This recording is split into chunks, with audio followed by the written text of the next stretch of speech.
हदीस में आता है कि अल्लाह ताला तुम्हारी सूरतें और तुम्हारे रंग नहीं देखता, वो तो तुम्हारे दिल और तुम्हारे अमल देखता है।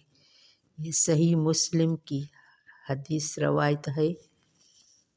तो जब नया नया इस्लाम आया था तो सबसे पहले गरीब लोगों ईमान लाए, तो अल्लाह ने उसके इस्लाम को और नबी पाक को, कुरान में आज आयत आएगी कि अल्लाह ने उनको कहा आप सल्लल्लाहु अलैहि वसल्लम को कि कुल सलामुन, कह दीजिए सलाम हो तुम पर। सुभान अल्लाह, अल्लाह ने ऐसे लोगों पर अपनी तरफ से सलामती भेजी है, सलाम किया है।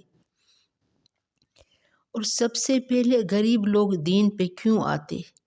जब इब्तिदा में अक्सरियत गरीब गुलाम किस्म के लोग ही मुसलमान हुए थे।